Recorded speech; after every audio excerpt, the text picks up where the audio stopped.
Fam, what is going on? It is Kyle Henderson of Bama Football on YouTube. I appreciate you guys being here. It's finally that week. All right, tonight is Sunday, a little teaser of my Monday show. It's the big one coming to Tuscaloosa, Alabama, between the Alabama Crimson Tide and the Georgia Bulldogs. Now, if you feel that Alabama is going to win this game, hit the thumbs up on this video right now. Let's get 500 thumbs up. I appreciate you guys being here. Look, when you look to this game, there's a lot of particulars. I'm going to give you a little teaser of what's to come on Monday during my show, which will be at 10 a.m. Central Time. I appreciate you guys being here. Alabama, number 4, taking on the Georgia Bulldogs. Each team 3-0 on the season. As you know, Jalen Milroe has accounted for 746 yards and 14 touchdowns on the other side. Carson Beck, 680 yards and 7 touchdowns. We'll dive into it every single day leading up to the game this coming week. Now, everybody wants to talk about this. Now, everybody's became a meteorologist. Everybody, you've seen this on Facebook, right? Have you seen this? If this is new to you, where have you been, right? This, I guess, hurricane that is coming up in the Gulf of Mexico. Now, according to James Spann, and this is a Sunday update, he said that it doesn't look to be an issue on Saturday for Alabama versus Georgia, that that it's just going to be some rain. I've seen that people are worried that the game could be postponed, pushed back. I don't know. I listen to James Spann. I follow him. Look, covering the weather is not my job, but we will be tracking the weather every single day leading in this game. Are you worried about the weather? Let me know. I mean, I'm watching it, certainly, but we're so far out. And as you know, when you live in the Southeast, it rains. B, the weather changes all the time. I don't know. What have you heard? Let me know inside the comment box. How about this? We'll have a daily forecast leading up to the game. But right now, James Spann says that it looks like we're going to be fine for this coming Saturday. Maybe a little bit of rain, which is fine. It doesn't not bothered by it, all right? When you look to the two teams head-to-head, I mean, I've been saying going into this game, like I did a lot this week for the bye week, and I hope you had a restful weekend. What I did was I watched Georgia's football games against Tennessee Tech, against Clemson, and against Kentucky. Now, I felt last week, and I'd watched some games. I watched them play. I watched them live, but when I slowed down, rewound the tape, watched it, look, I have to tell you this. I mean, I think I underestimated Georgia, to be honest. I didn't realize the amount of play. Like, we get it. Playmakers at big-time schools like this. But you know what?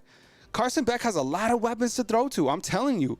He really does. And the fact is, I mean, this guy, he's thrown for 680 yards. It's a small sample size. I mean, the guys have only played 3 games. But when you look to the comparison of the two teams, it's relatively even. I wanted to spotlight something real quick before we get to this. His targets, right? You got Dom Levitt, 12 receptions, 155 yards, 12.9 per catch, 1 touchdown. Arian Smith, 11 receptions. Dylan Bell, Colby Young, Lawson Lucky. There's a lot of guys that he could certainly throw to, right? So I'm kind of watching that and how that transforms, as we get into this game. Another thing that we're looking at is how will Alabama's offense fare against Georgia's defense? I think when you look to that matchup, and again, we'll dive into it all of this week. I mean, Georgia's defense is going to have a tall task once again stopping Jalen Milroe. And you look at how Alabama's offense has been so explosive in just these 3 games. I mean, you look at the big playability. Will we see a heavy run game? Will we see Jalen Milroe continue to connect with superstar freshman Ryan Williams? My mother, who's in town this weekend, what's up, everybody inside the comment box? I appreciate you guys being here. She purchased a book from Barnes & Nobles. It's about Nick Saban. And I was kind of just going through the pages. Did you know that Julio Jones, during his freshman year, caught for 924 yards here at the University of Alabama? His sophomore year, I think he had like under 600. They called it a sophomore slump in the book. It's put together by Tuscaloosa News. I recommend you guys check it out, get it, have it in your house. It's really good. I'll show you guys tomorrow on the show. I appreciate you guys, and I hope you guys have had a good weekend. I was feeling it. I wanted to come on. It's hard for me not to work. Like, I'm sitting there and watching the NFL, watch the 49ers just lose. But I was like, man, I gotta get online. I gotta just, I gotta get one peeps. So, here I am just for a few minutes. I'm not going to take up too much of your time. I'm watching the game tonight with you. I watch football on Saturdays. I watch football on Sundays, along with, doing all the normal things that you guys do on Sundays. And I appreciate you guys being here. I mean, this is clearly just a list of the stat leaders going in this game. And, of course, when you look to Jalen Milroe, it's 590 yards. That's just passing. He has 746 yards total with 14 touchdowns, right? Carson Beck, 687 touchdowns. Jan Miller, 265. ETN has 24 carries for 157 yards. Now, remember, he didn't play in week 1 against Clemson. You have Ryan Williams, 10 receptions for 285 yards, which is unbelievable in 3 games. And then Dom Lovett, 12 receptions for 155 yards. Look at that. That's a big difference. That just shows you how explosive Williams has been from the jump, right? Jahad Campbell leading off with 28 tackles, and then C.J. Allen for Georgia has 15 tackles. Graham Nicholson so far is 0 for 1 on field goals. And Woodring, look, this guy has done a really good job this season. 6 for 6. Man, I know, Jeff. That was a tough one, man. Yeah, and you know what? I was just talking about this tonight. I don't know all the particulars. I read a couple of stories, but certainly thoughts and prayers out to everybody in the Birmingham area that was affected by the shooting last night. I think there was 18 total people that were wounded and 4 that passed away. So thoughts and prayers to those that are hurting, going through anything. As you know, we always practice gratitude during the morning shows, and understanding that, how badly that impacted Birmingham last night. A city that, I've grown to love, in a city that I go to often. I read the news, but I didn't go through all the particulars. So forgive me if I'm, leaving out stuff, but I just thoughts and prayers to the people that are certainly battling that. Hey, Jeff, what's up, man? I see you inside the comment box. That was a tough loss for the 49ers for sure. Joshua, what's going on, man? Baltimore, they pulled it out. Dallas, I saw Dallas was coming back. Dak Prescott, I have him on my fantasy team. Turned it up, man.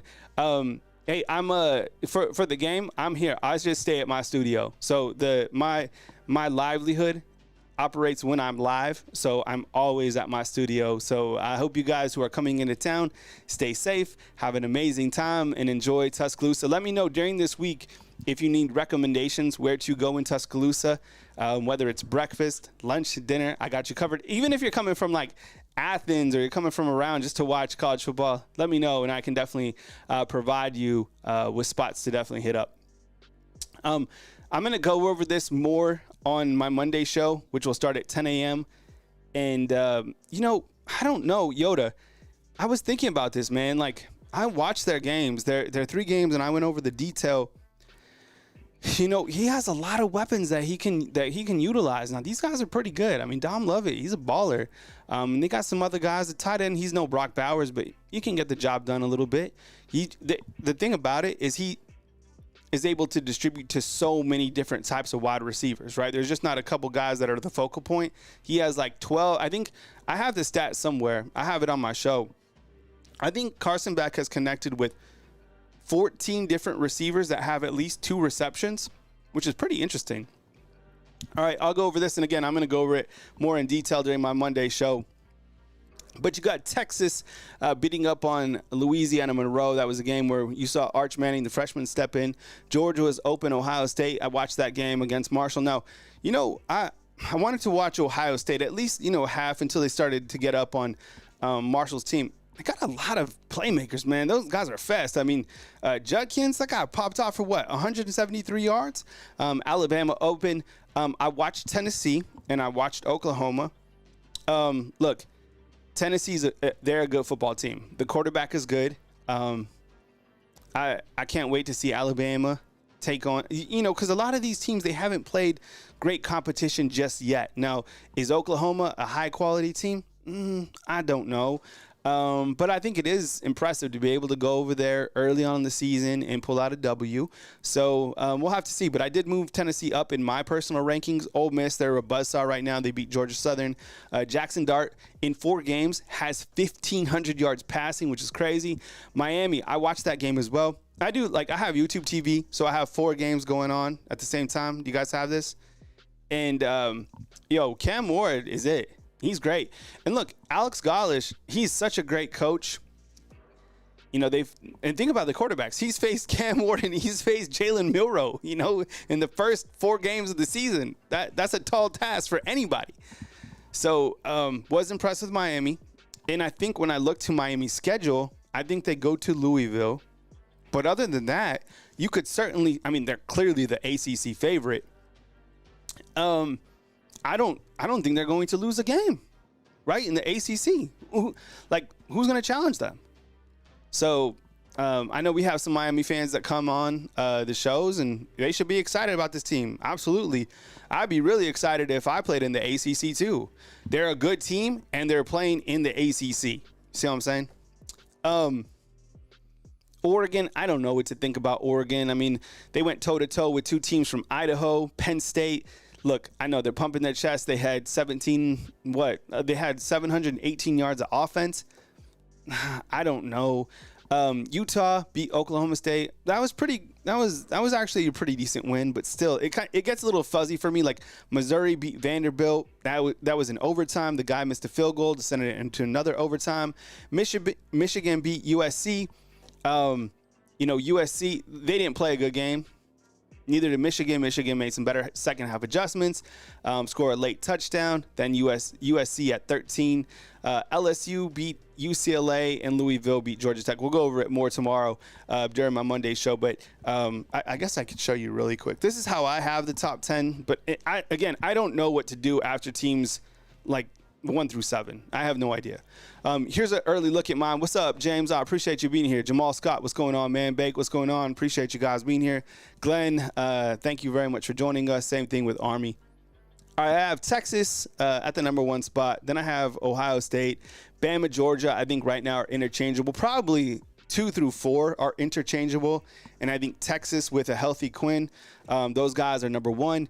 Then I think Tennessee and Ole Miss, those teams are probably interchangeable. Probably even Miami. Like, let me ask you this. You put Tennessee, Ole Miss, and Miami into a room, who comes out on top, right? I don't know. You put Ohio State, Alabama, Georgia, even Texas into a room, who comes out? I think, most would probably say Texas at this point in time. But I don't know. I think there's kind of a line underneath Georgia, and there's a line underneath Miami and the rest. Because like Michigan, Penn State, Oregon, those teams are not like the other upper echelon. So we'll continue to track it, but that's how I got it right now. I don't know. Like I said, I have no idea how to rank the teams after Miami. I just don't. Here's a look at the SEC standings. What's going on, Kimberly? I see you. What's going on, Glenn? Thank you so much. I don't know. Dalen, what's up, man? I appreciate you being here.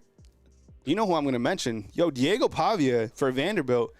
He's been playing some really good football. That guy is an absolute warrior. Here's a look at the SEC. Now, they are organized in by conference record. And as you know, just the 1 and 2 play for the title this year. So you see Alabama on the other side. They haven't played an SEC game just yet, right?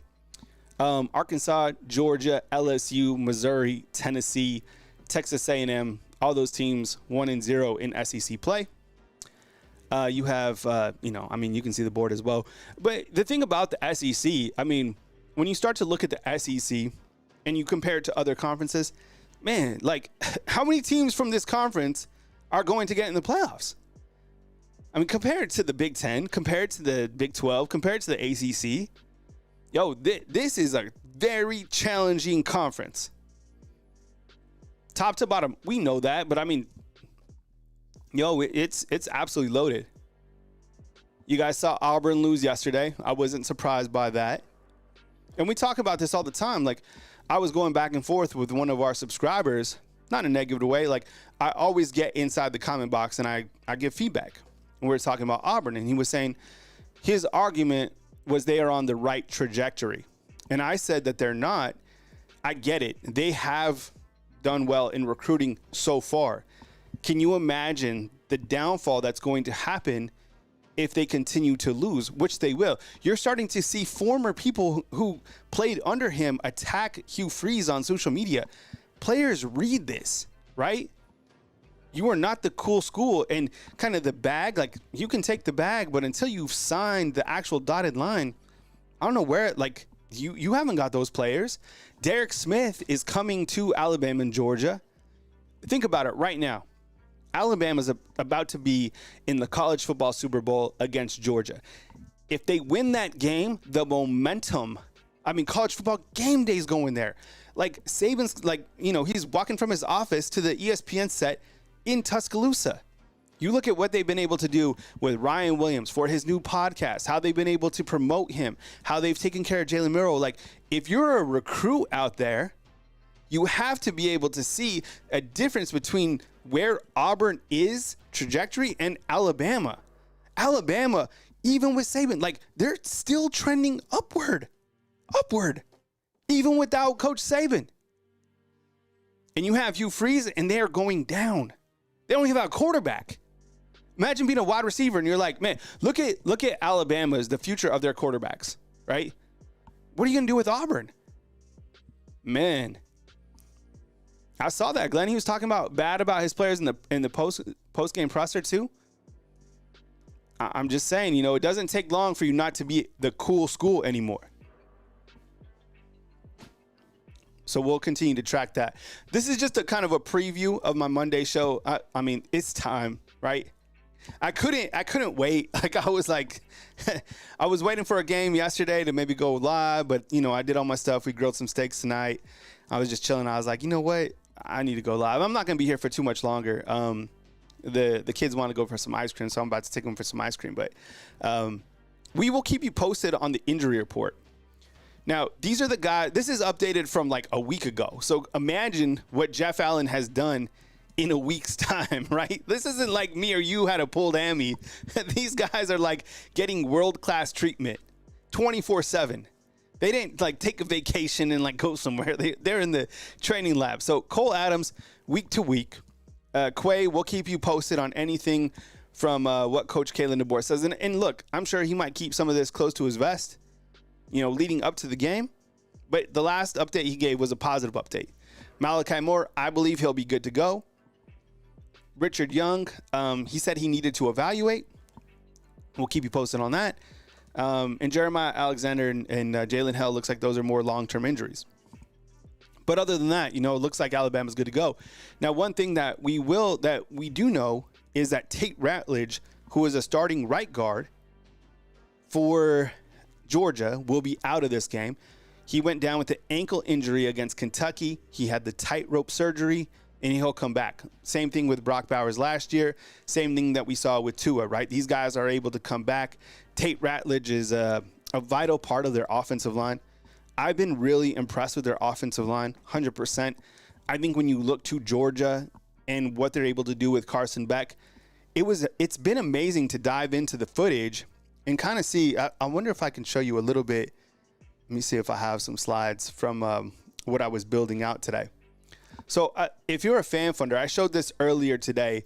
I can't show the footage. It's copyright, but I can break down a little bit of the plays. So he has a clean pocket again and again and again. Their offensive line does a really great job. And when you give Carson Beck plenty of time, like he might not have the elite wide receivers that Alabama has, but they're pretty close. I'm serious. Like, the wide receivers are good. They're a lot better than I gave them credit for.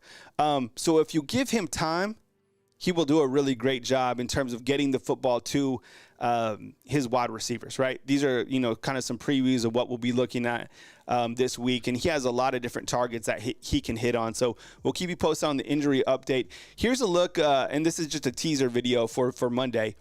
Here's a look at some of the names that are coming into town. It's a star-studded week. Yo, Jarvis, what's up, man? Yo, I know, man, this is a big one, right? A.K. Deer, Caleb Cunningham, yo, Chuck McDonald, Derek Smith, Dejon Lee, Duke Johnson, Ivan Taylor, who's currently committed to Michigan, Justice Terry, and Keelan Russell.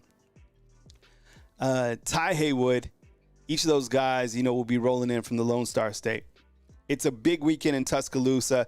I can't even imagine. I remember when Alabama and Texas played last year, all the private jets.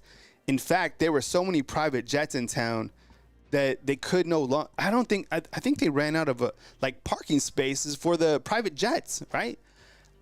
Here at the Tuscaloosa airport. So a lot of people coming in. I can't wait to see it. It's going to be amazing. We will have you covered every single day. So here's what to expect leading up to this week. I got to bounce here in a minute, man. Going to ice cream, and then I'll watch this game on Sunday night. And got the workout in the morning. But we have Coach Kalen DeBoer tomorrow at 12. We have the offensive coordinator Nick Sheridan and Kane Womack at 11:30. And before that, at 10 a.m., I'll be live, right? Taking your calls, getting your early thoughts on the game. We will also have Kirby Smart's press conference, which he holds on Monday. We'll bring that to the channel as well.